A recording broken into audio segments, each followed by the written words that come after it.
नमस्कार साथियों, आप सभी का स्वागत है हमारे यूट्यूब चैनल स्टडी कर पर। फ्रेंड्स, आप लोग देख रहे हैं आरआरबी लेवल 1 के पेपर के सॉल्यूशन की सीरीज यानी लेवल 1 यानी कि ग्रुप डी है ना, जिसका हम 1 जो है दिसंबर 2025 का जो है शिफ्ट 1 का सॉल्यूशन यहाँ पे देखेंगे। इससे पहले भी हमने कई सेट्स का सॉल्यूशन अपलोड किया हुआ है, प्लेलिस्ट में जाके उसको भी देख सकते हैं। जितने ज़्यादा क्वेश्चंस की प्रैक्टिस करेंगे आपके आने वाले सभी एग्जामों के लिए बहुत ही हेल्पफुल होगा।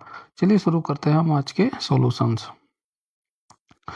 एक बीम को जो है 15 सेंटीमीटर फोकस दूरी वाले अवतल दर्पण के सामने 30 सेंटीमीटर की दूरी पर रखा गया। बीम यानी वस्तु हो गया है ना, वस्तु को रखा गया 30 सेंटीमीटर की दूरी पर और उसकी फोकस दूरी कितनी है? 15 सेंटीमीटर के। दर्पण किस तरह का है? अवतल दर्पण हैगा। तो ये हमने बनाया अवतल दर्पण, ठीक है। उसका फोकस ये हो गया, इसकी दूरी दे रखी है, ये हो गई 15 सेंटीमीटर की। अब 15 सेंटीमीटर फोकस दूरी होगी तो इसकी त्रिज्या कितनी हो जाएगी? 30 सेंटीमीटर हो जाएगी ना। फोकस दूरी का जस्ट डबल होता है 30 और वक्रता केंद्र, ठीक है। अब जो है वस्तु को रख रहा है 30 सेंटीमीटर की दूरी पर, यानी कि रख रहा है वक्रता केंद्र पर, ठीक है। और अवतल दर्पण के केस में क्या होता है, अगर कोई वस्तु जो है वक्रता केंद्र पर रखी है तो प्रतिबिंब भी जो है उसका वक्रता केंद्र पर ही बनेगा, ठीक है। वक्रता केंद्र पर ही बनेगा और हमेशा कैसा बनेगा? उल्टा बनेगा। उल्टा बनेगा, बराबर बनेगा। उल्टा होता है तो उसे बोला जाता है वास्तविक होगा, है ना। तो ये कंडीशन आप याद रखिए, बराबर साइज का बनेगा, वास्तविक बनेगा और उल्टा बनेगा। अब वक्रता केंद्र पर ही बन रहा है तो यहाँ से इसकी दूरी कितनी हो जाएगी? हो जाएगी माइनस का 30 सेंटीमीटर। तो पूछा क्या गया? प्रतिबिंब की दूरी v कितनी है नहीं है ना, या प्रतिबिंब की दूरी पूछी गई है तो जितनी भी दूरियां हम यहाँ से मेजर करते हैं, ठीक है, पोल से, तो क्या हो जाएगा? पोल से -30 सेंटीमीटर हो जाएगा। आपको सारे ये चिन्ह याद होने चाहिए, है ना। अगर हम जैसे एक्सिस बनाएं, क्या होता है? ये होता है एक्स एक्सिस, है ना, प्लस का एक्स होता है, ये होता है वाई प्लस का होता है, और इधर वाला क्या हो जाता है? ये माइनस का एक्स एक्सिस हो जाता है और ये हो जाता है माइनस का वाई। बस वही सेम इसमें भी फॉलो होता है। इसका सेंटर पॉइंट पे ये हो जाता है ना, अवतल दर्पण हो जाता है, उल्टा दर्पण हो जाता है। तो इस तरफ जितनी भी दूरियां होती है वो नेगेटिव होती हैं और इस तरफ की जितनी भी दूरियां होती हैं वो पॉजिटिव होती हैं।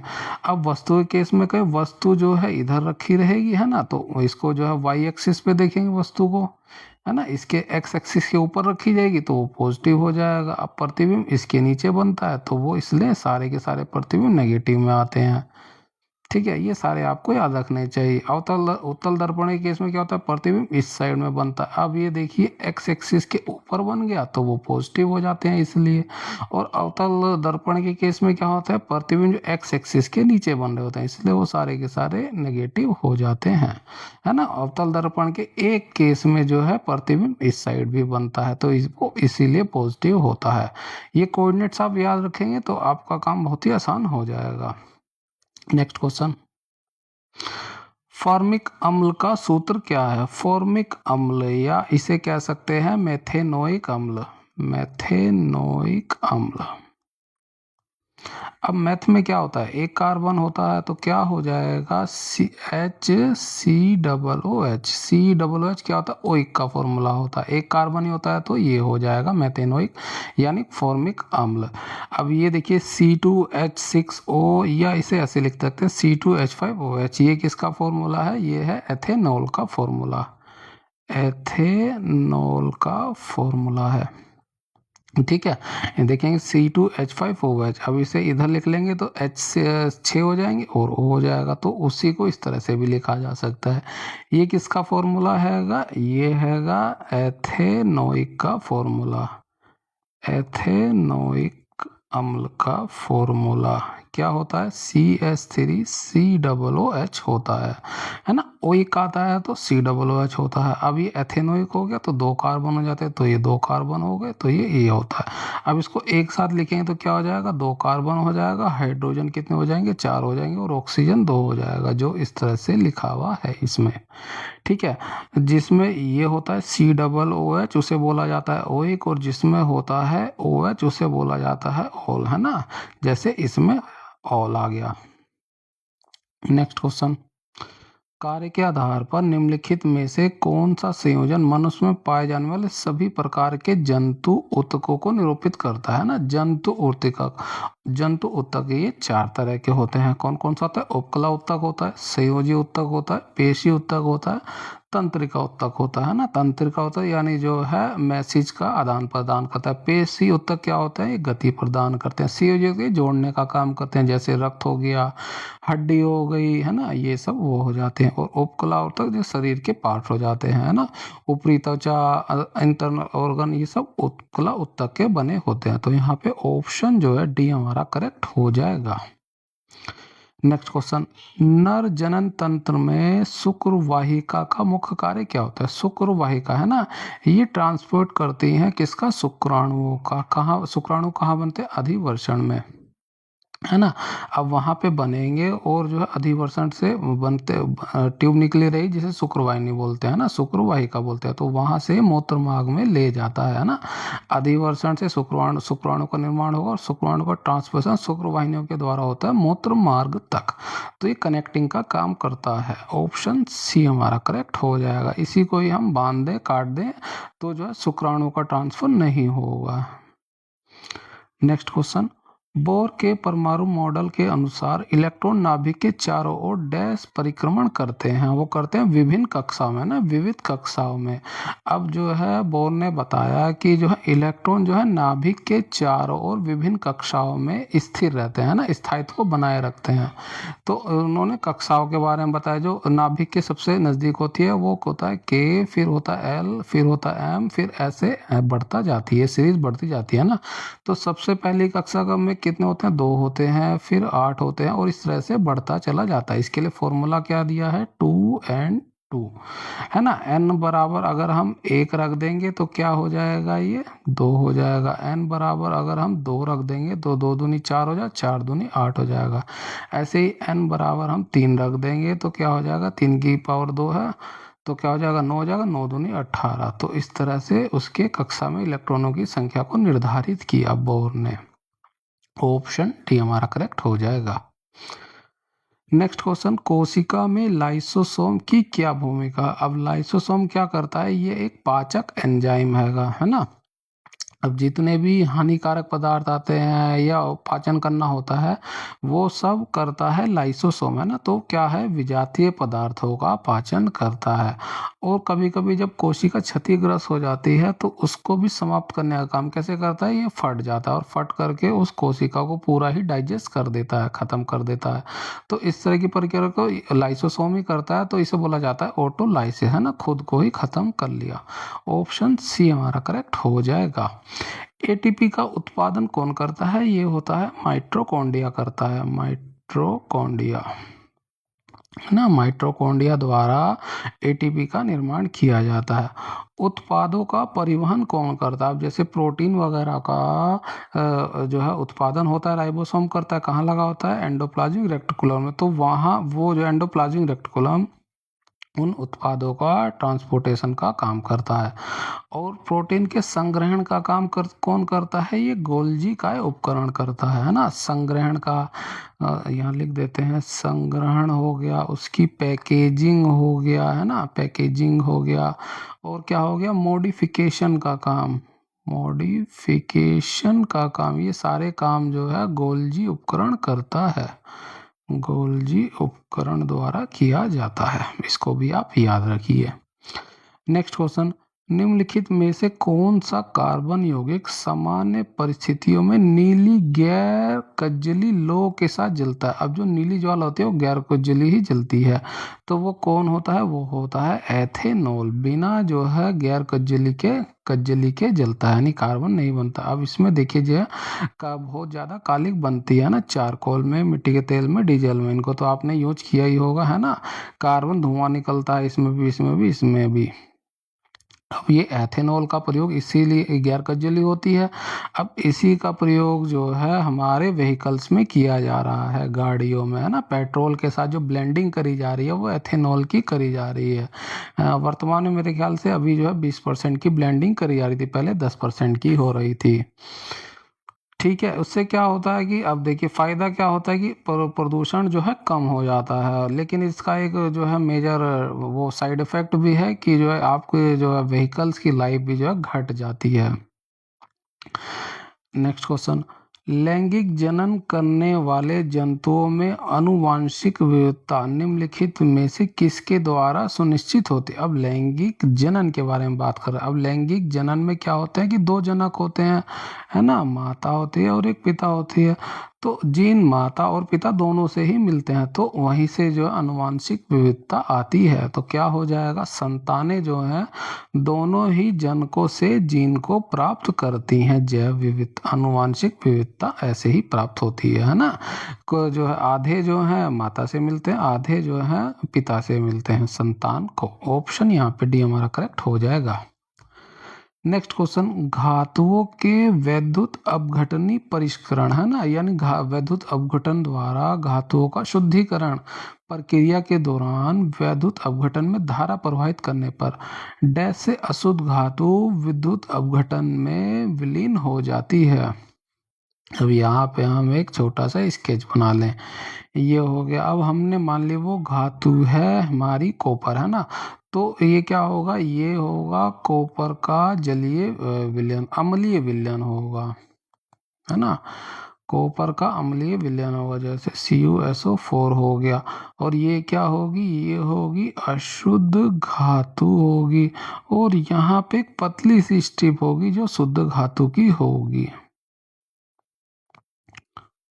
ठीक है, शुद्ध धातु की होगी। अब शुद्ध धातु किससे जुड़ा रहेगा, ये कैथोड के साथ रहेगा। और जो अशुद्ध धातु ये जो है पॉजिटिव के साथ जुड़ा रहेगा, एनोड के साथ रहेगा। अब जब धारा प्रवाहित होगी, जो अशुद्ध धातु है, अशुद्ध धातु में से शुद्ध धातु निकल के इस पे चिपक जाएगी, है ना। और ये मोटा होता चला जाएगा और ये पतला होता चला जाएगा।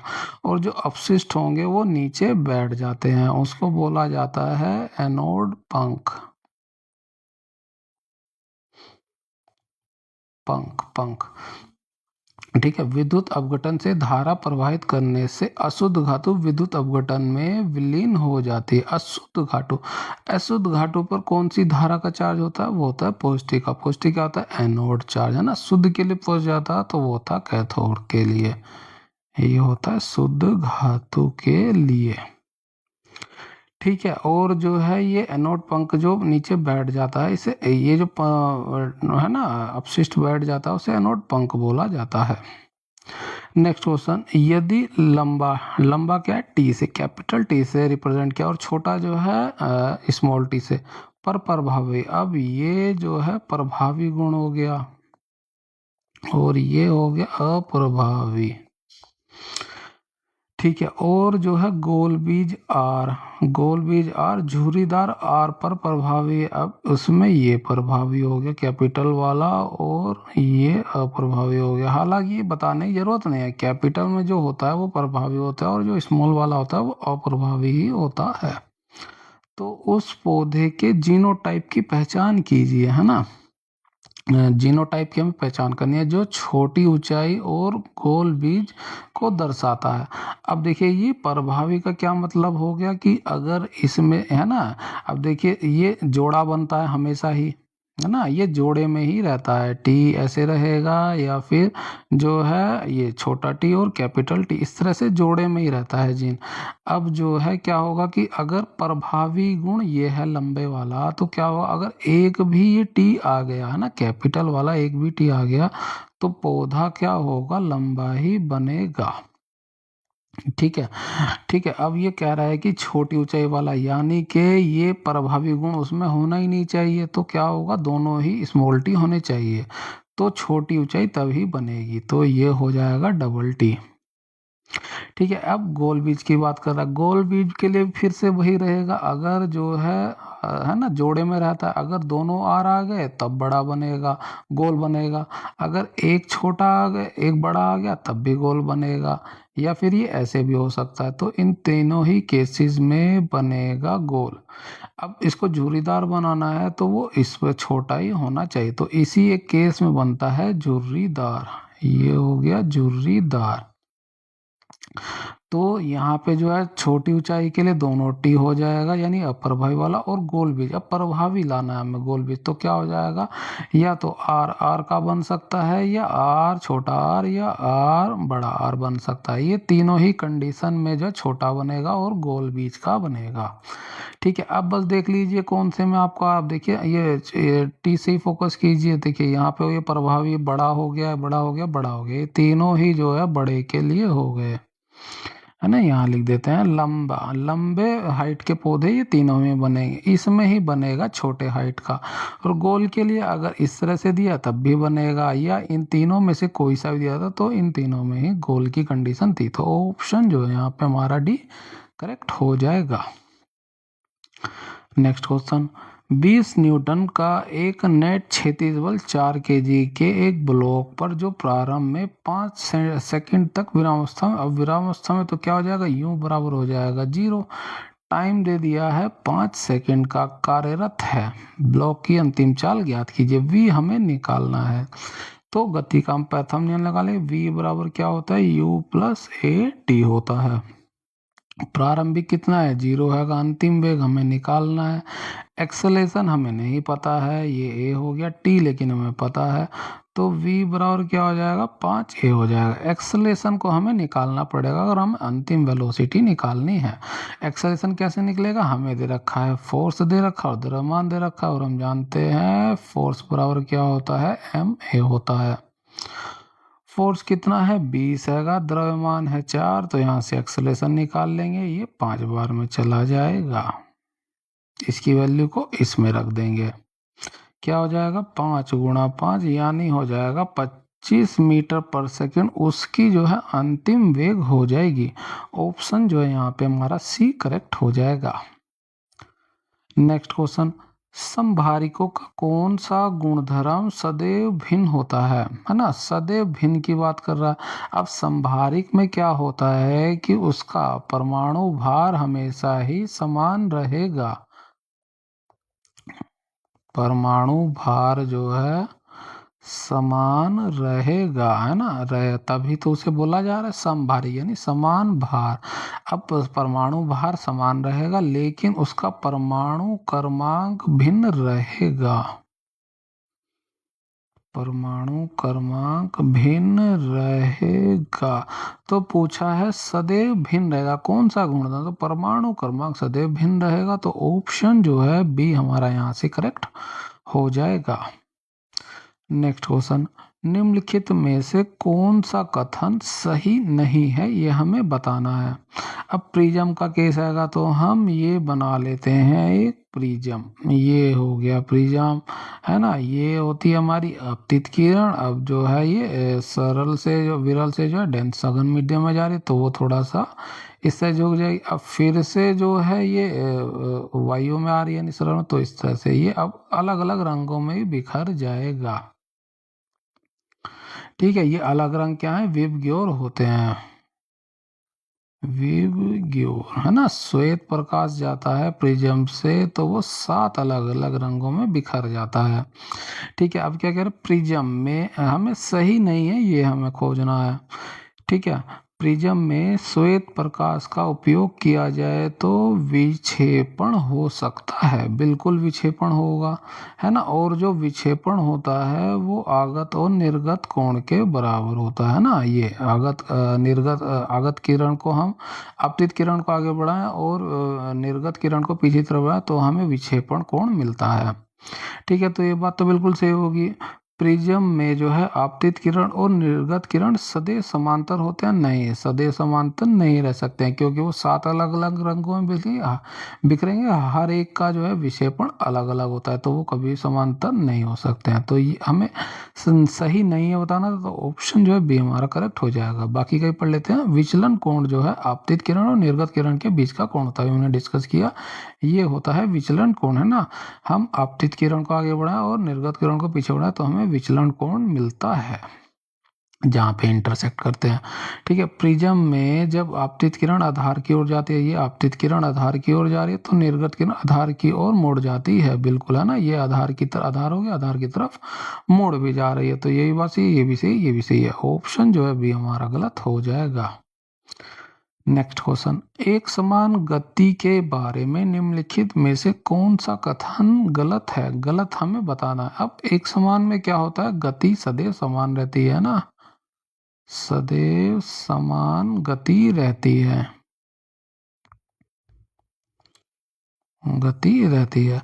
अब गति बदल नहीं रही है तो त्वरण क्या हो जाएगा, शून्य हो जाएगा। क्यों? त्वरण क्या होता है, v माइनस यू बटा टी होता है। अब गति बदली नहीं है तो प्रारंभिक भी हमारा जो है u हो जाएगा और अंतिम भी u हो जाएगा। अब दोनों ही सेम वेलोसिटी हो गई तो डिफरेंस क्या हो जाएगा, उसका हो जाएगा 0।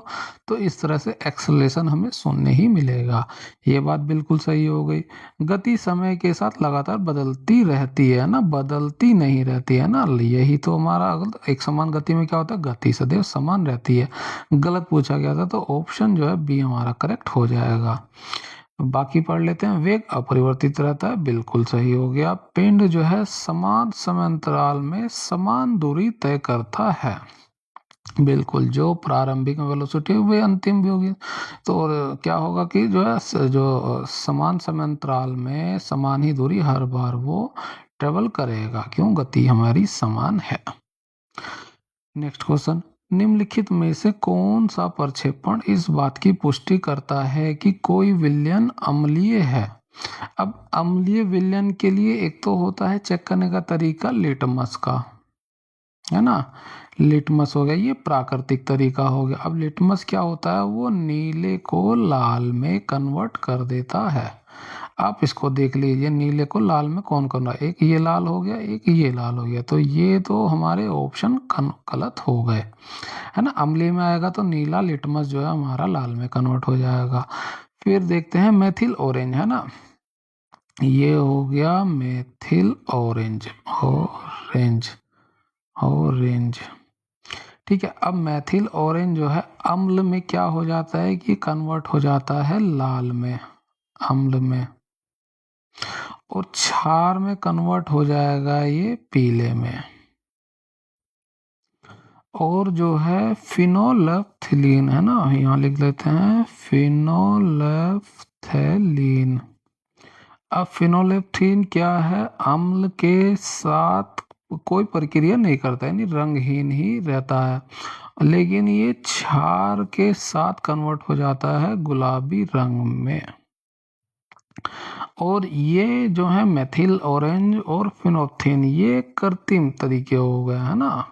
इनको भी आप प्राकृतिक तरीका पूछा जाए तो लिटमस हो जाता है, और अब कृत्रिम तरीके हो जाते हैं मेथिल ऑरेंज और फिनोप्थेन। बस अब ये चेक लिए, मेथिल अम्ल का केस पूछा जा रहा है तो मेथिल ऑरेंज जो है लाल हो जाता है ना, ये हमने लिखा मेथिल ऑरेंज जो है लाल हो जाता है अम्ल के केस में। ये वाला हो गया, अम्ल के केस में हो जाता है लाल और क्षार के केस में हो जाता है पीला, है ना। और फिनोप्थेन अम्ल के केस में रहता है रंगहीन, फिनोप्थेन अम्ल के केस में होता है रंगहीन, और लिटमस जो है नीले को लाल कर देता है।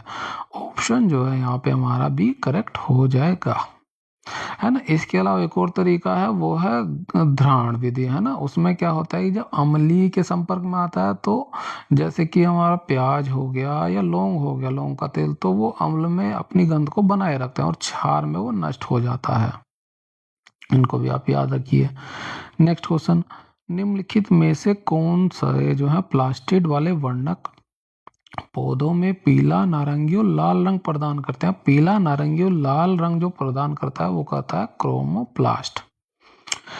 ठीक है। क्लोरोप्लास्ट, क्लोरोप्लास्ट जो है हरा रंग प्रदान करता है, हरा रंग, है ना, हरा रंग प्रदान करता है, और ये प्रकाश संश्लेषण में भाग लेता है, प्रकाश संश्लेषण का कार्य करता है। ठीक है। जो ल्यूकोप्लास्ट होता है ये रंगहीन भाग होता है, रंगहीन भाग होता है, जैसे कि होती है जड़, है ना। और ये जो है एमाइलोप्लास्ट, ये जो है ल्यूकोप्लास्ट का ही एक भाग है, एक भाग है। ठीक है। अब ये जो है ल्यूकोप्लास्ट, ये जो है भोजन का संग्रहण करते हैं। क्यों? भोजन तो बना नहीं रहे, लेकिन ये भोजन को संग्रहण करने का मेन काम करते हैं। नेक्स्ट क्वेश्चन, चुंबकीय क्षेत्र रेखाओं के बारे में निम्नलिखित में से कौन सा कथन सत्य है? चुंबकीय क्षेत्र यहाँ स्पेसिफिक नहीं दिया गया, हम एक छड़ चुंबक ले लेते हैं। ये हो गई हमारी एक छड़ चुंबक, ये हो गया साउथ पोल, ये हो गया नॉर्थ पोल। अब जो है छड़ चुंबक के अंदर जो है चुंबकीय क्षेत्र रेखाएं सीधी रेखा में गमन करती हैं और दक्षिण से उत्तर की तरफ गमन करती हैं। हम ये पढ़ लेते हैं, छेद रेखाएं ध्रुवों पर प्रतिच्छेद करती हैं। नहीं, ये कभी प्रतिच्छेद नहीं करती है ना, यहाँ लिख देते हैं ये प्रतिच्छेद नहीं करती हैं। कोई सी भी चुंबक हो कभी एक दूसरे को प्रतिच्छेद नहीं करती हैं। चुंबक के अंदर छेद रेखा उत्तर से दक्षिण की ओर गमन करती हैं, गलत हो जाएगा ना। अंदर जो है वो दक्षिण से उत्तर की तरफ गमन करती है ना, यहाँ है साउथ, यहाँ पे नॉर्थ, तो दक्षिण से उत्तर की तरफ अंदर में गमन करती है और बाहर यही हो जाएगा दक्षिण उत्तर से दक्षिण की तरफ। ठीक है, जहां रेखाएं पास पास होती हैं वहां चुंबकीय क्षेत्र दुर्बल होता है ना, पास पास होती हैं तो वो उतना ही प्रबल हो जाएगा और जैसे ही आप दूर चले जाएंगे ना चुंबकीय क्षेत्र रेखाएं कम होती जाएंगी, वो उतना ही दुर्बल होता चला जाएगा। तो सत्य पूछा गया तो ये तीनों ही असत्य हैं, तो चौथा हमारा सत्य हो जाएगा। इसको ही पढ़ लेते हैं, क्या कह रहे हैं, चुंबक के बाहर क्षेत्र रेखा उत्तर से दक्षिण की ओर गमन करती है। अभी मैंने डिस्कस किया था, बाहर जो है उत्तर से दक्षिण और अंदर जो है दक्षिण से उत्तर की ओर गमन करती हैं। ऑप्शन जो है डी हमारा यहाँ पे करेक्ट हो जाएगा।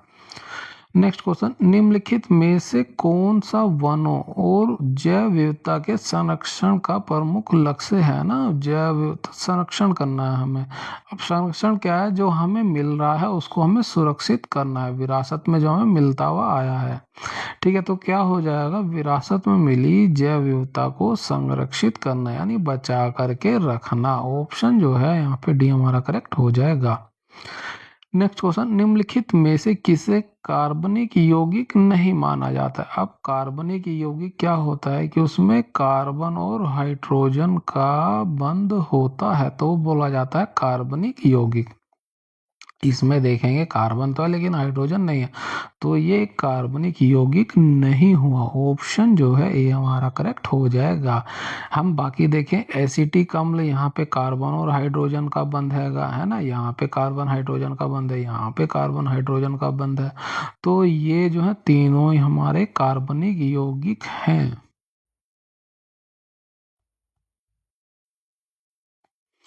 ठीक है, और ये हमारा सोडियम कार्बोनेट नहीं है। ऑप्शन जो है ए हमारा करेक्ट हो जाएगा। नेक्स्ट क्वेश्चन, ग्रीन हाउस प्रभाव के लिए मुख्यतः कौन सी गैस उत्तरदायी है जो जीवाश्म ईंधनों के दहन पर उत्पन्न होती है? अब जीवाश्म ईंधन दहन करते हैं तो क्या होता है, कार्बन डाइऑक्साइड बनती है और ये जो है ग्रीन हाउस इफेक्ट में महत्वपूर्ण भूमिका निभाती है ना। नाइट्रोजन तो एटमॉस्फेयर में वैसे ही है, ये दहन से नहीं, ये तो ऐसे ही बनी हुई है, हाइड्रोजन ऑक्सीजन ये सब पर है, लेकिन ये जो है ग्रीन हाउस के लिए उत्तरदायी नहीं है। अगर नाइट्रोजन जैसी गैस ग्रीन हाउस में इफेक्टिव होती है तो धरती पर जो 78% जो है यही है, कार्बन डाइऑक्साइड तो सिर्फ 0.03% ही है। अब इतनी कम मात्रा में ग्रीन हाउस गैस पर इतना प्रभाव पड़ रहा है, सोचिए अगर नाइट्रोजन जैसी गैस अगर होती तो क्या हाल होता हमारा। नेक्स्ट क्वेश्चन, एक वस्तु को सीधे ऊपर की ओर फेंका जाता है। अब वस्तु ये रही है ना, इसको फेंका जा रहा है ऊपर की तरफ, तो क्या होगा, ऊपर जाती जाएगी जाती जाएगी जाती जाएगी, एक स्थिति ऐसे ही ये मैक्सिमम हाइट तक पहुंच जाएगी और उसके बाद क्या होगा कि वापस ये अब ये रुक जाएगी, अब ये वापस नीचे आनी शुरू कर देगी। अभी कह रहा हूँ वह अधिकतम 20 मीटर की ऊंचाई तक पहुंचती है। ये जो उसकी मैक्सिमम हाइट बता दी गई कि वो 20 मीटर की ऊंचाई तक गया। ठीक है, यदि हम जी 10 मीटर पर सेकंड स्क्वायर लें तो उस वस्तु को फेंके जाने के समय उसका प्रारंभिक चाल कितना था? अब देखिए यू की स्पीड से तो उसे फेंका गया, तो इसको हमें निकालना है। अब जब उसे फेंकेंगे ऊपर तो उसकी स्पीड जो है अब अगेंस्ट गुरुत्वीय त्वरण के विरुद्ध चल रहा है ना, तो क्या होगा, धीरे धीरे उसकी स्पीड कम होगी। लास्ट में क्या होगा कि उसकी अंतिम वेलोसिटी हो जाएगी 0। ये 0 होगा तो वो ये मैक्सिमम हाइट तक प्राप्त हो गया ना, ये मैक्सिमम हाइट हो गई। इसको जाने में लगेगा t समय। ठीक है, और गुरुत्वीय त्वरण दे दिया है जी। अब देखिए इसे ऊपर की तरफ फेंका जा रहा है, अगेंस्ट ग्रेविटी के विरुद्ध जा रहा है, तो क्या हो जाएगा, त्वरण हमारा माइनस का गुरुत्वीय त्वरण हो जाएगा, जिसकी वैल्यू है 10।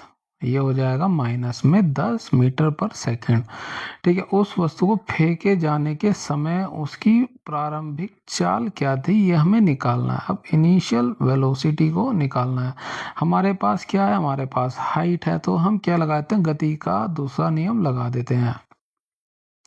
ठीक है, ये हम तीसरा नियम भी लगा सकते हैं। क्या होता है, वी स्क्वायर बराबर होता है यू स्क्वायर प्लस का 2as होता है ना। ये हो गया थर्ड नियम। हम दूसरा नहीं लगा सकते क्योंकि हमें टाइम नहीं पता था, हाँ, लेकिन हम तीसरा लगा सकते हैं। ठीक है, तो जो है प्रारंभिक वेलोसिटी हमें निकालनी है, अंतिम वेलोसिटी हमें पता है कि वो 0 हो गया है, तो v बराबर क्या हो जाएगा, 0 हो गया। u हमें निकालना है।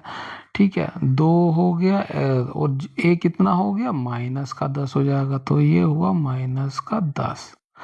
s कितना है, s यानी कि हाइट, हाइट कितनी है, 20 मीटर की है, ये गुणा हो गया 20, तो ये हो जाएगा माइनस का, इस पूरे के पूरे को इधर ले आएंगे तो क्या हो जाएगा, 2 गुणा 10 गुणा 20 बराबर हो गया यू स्क्वायर। ठीक है, तो यहाँ से यू की वैल्यू को निकाल लेंगे, क्यों, स्क्वायर है तो एक एक जोड़ा निकलेगा, तो ये 20 हो गया, ये 20 हो गया, तो एक 20 हो जाएगा। यू इनिशियल वेलोसिटी प्रारंभिक वेग हमें मिल गया 20, 20 क्या, मीटर प्रति सेकंड। ऑप्शन जो है सी हमारा करेक्ट हो जाएगा।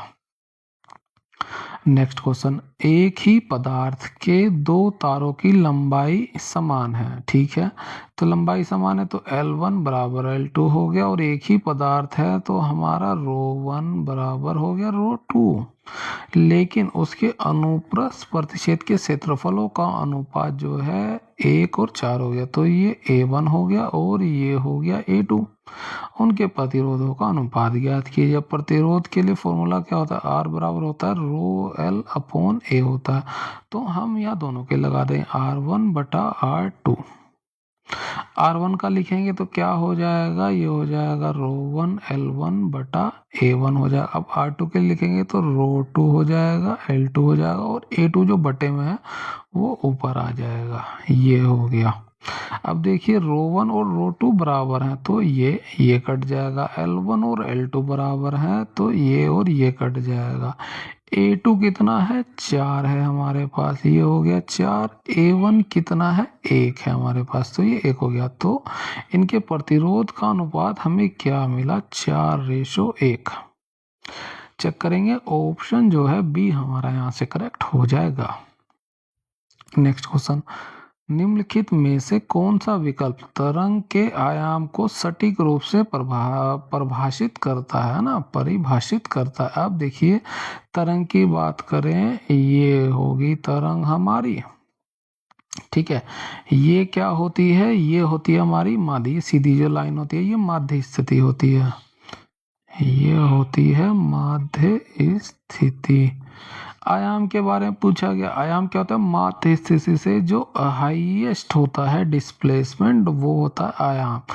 किससे होता है, माध्य स्थिति से अधिकतम, ये हो गई अधिकतम ऊंचाई, अधिकतम ऊंचाई जिसे हम बोलते हैं शॉर्ट में शिखर, है ना, ये होता है शिखर, और जो निम्नतम होती है उसे बोलते हैं गर्त। ठीक है, तो शिखर जो है अधिकतम ऊंचाई होती है, तो माध्य से जितना अधिकतम विस्थापन होता है वो कहलाता है आयाम। तो हमारा आंसर क्या हो जाएगा, कण का अपनी माध्य स्थिति से अधिकतम विस्थापन आयाम कहलाता है। ऑप्शन जो है हमारा सी करेक्ट हो जाएगा। दो क्रमागत जो है शिखरों के बीच की दूरी है ना, दो क्रमागत, एक शिखर ये हो गया, एक ये हो गया, दो क्रमागत हो गए, तो इनकी जो दूरी होती है वो होती है तरंग दैर्ध्य, है ना, लैम्डा जिसे बोलते हैं, तरंग दैर्ध्य बोला जाता है। प्रति सेकंड कंपनों की संख्या ये होती है, प्रति सेकंड कंपनों की संख्या को बोला जाता है आवृत्ति हमारी। ठीक है, वह चाल जिसमें तरंग गमन करता है उसे तरंग गति कहते हैं, ये हो जाएगा तरंग गति या तरंग की चाल। ठीक है, आप ये चीजें याद रखिए। नेक्स्ट क्वेश्चन, एक जो है मशीन T सेकंड में W जूल कार्य करती है। मशीन पर शक्ति P वाट निम्न में से किस संबंध द्वारा सही रूप से दिखाया गया है? तो पावर बराबर क्या होता है? Work upon time. ये होता है हमारा शक्ति की डेफिनेशन। तो चेक करें किस में आ रहा है, वो आ रहा है ऑप्शन बी में। ऑप्शन जो है बी हमारा करेक्ट हो जाएगा। नेक्स्ट क्वेश्चन, एक परमाणु में जो है 11 प्रोटॉन है, 11 इलेक्ट्रॉन है और 12 न्यूट्रॉन है, तो उस परमाणु का द्रव्यमान संख्या कितनी होगी? अब द्रव्यमान जो संख्या होती है वो होती है प्रोटॉन प्लस का न्यूट्रॉनों की संख्या। तो 11 और प्लस 12 को जोड़ दिए, कितना हो जाएगा? 23। ये हो गया परमाणु द्रव्यमान। ऑप्शन जो है डी हमारा यहाँ पे करेक्ट हो जाएगा, 23। यहाँ पर हमारा साइंस का पोर्शन कंप्लीट होता है। वीडियो अच्छी लगी हो तो लाइक जरूर कीजिएगा, शेयर करिए हमारे चैनल को और सब्सक्राइब करिए इसी तरह की वीडियो के लिए। मिलते हैं आपसे अगली वीडियो में। Thank you. इस वीडियो की PDF आप हमारे टेलीग्राम चैनल स्टडी कर्व से डाउनलोड कर सकते हैं। मिलते हैं आपसे अगली वीडियो में। Thank you.